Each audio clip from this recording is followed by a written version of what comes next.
Welcome back to the final sector, where we take the all-time fastest F1 lap times and we try to beat them in the F1 video game. We are in Montreal, Canada in this episode for the Canadian Grand Prix, one of the faster circuits on the F1 calendar here. And as we go through a track overview, you'll see that there's only 14 corners with 2 hairpins on opposite ends, and so it's essential that you get nice traction out of the hairpins for these long straights. But every other corner you need to carry decent speed through and make sure that you get that car pointed in the direction you need. Easy on the throttle, but hard on it once you get the traction you need. Let's have a look at a hot lap here, trying to beat Valtteri Bottas's 1 minute 13 second lap time. Going into the chicane of champions here. And then we're going to cross the start-finish line. Going into turn 1 wide open. We're going to brake early. I personally like to get down into second or third and carry a nice amount of speed into the corner. Careful not to slow your car down too much. Jumping up into 6th gear here. Got a hot chicane, kind of bumpy through this section. You can lose traction exiting out of turn 4 there very easily, so be careful on the accelerator. Jumping down into the same type of corner, a little bit sharper on the left here, and then it opens up to the right, making sure that we get all the way up in through 8th gear here, DRS zone, wide open the fin. I'm going to break down into a 4th here.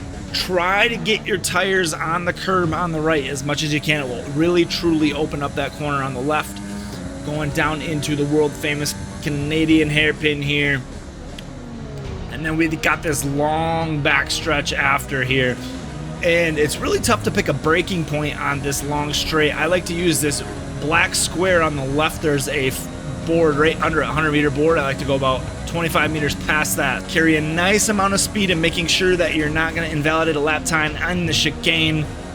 Make strong push to the start-finish line here. And if you're making any observations on the timestamps of that lap, we'll talk about why they already are what they are here.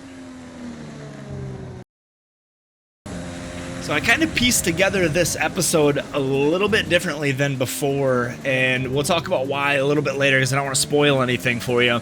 But this will be the last track that we race in the F1 2020 video game. So if you haven't noticed by now, we do follow the F1 calendar for this series as well. And Great Britain is next July 1st. That is when they start the practice sessions for the British Grand Prix. And I did buy the Champions Edition of F1 2022, which means I get the game 3 days early. So the next version of the final sector will be on F1 2022. Now, I can't guarantee that's going to be a competitive lap time. There are a ton of adjustments that they're making to the car. They have added a little bit of weight, and I've listened to a couple of talks about the newer game. Everything's going to feel kind of understeery, and what that means is that every corner you take, you're going to feel like your car isn't turning 100% sharp enough, or as sharp as it previously did.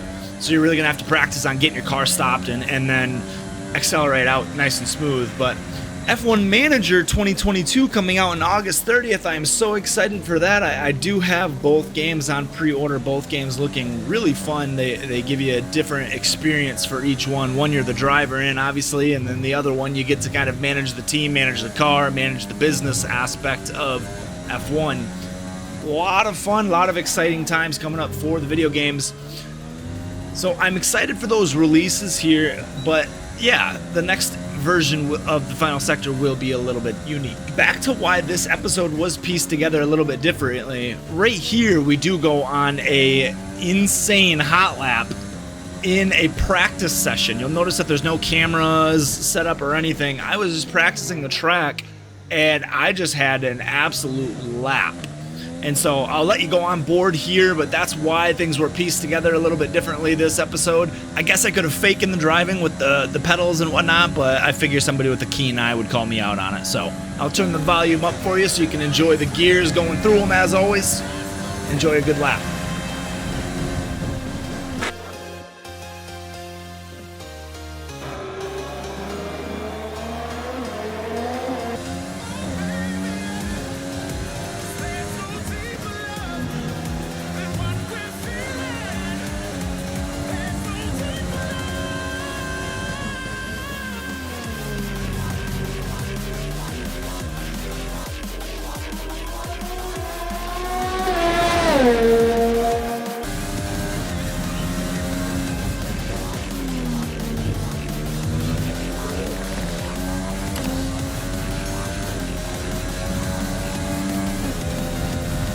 I do apologize for the way that this was pieced together here. We don't even have the deltas up in the top right because this was actually, I had to go back and get the recording to show you the lap that we did beat Valtteri Bottas' time with, and it was a 1 minute 12-second lap time. And does that mean I'm better than Valtteri Bottas? No, absolutely not. Obviously, the game is much different than driving an actual car on the track, but it does give us a nice little milestone to shoot for some good competitive fun here in the video game. So I thank you for hanging out with us.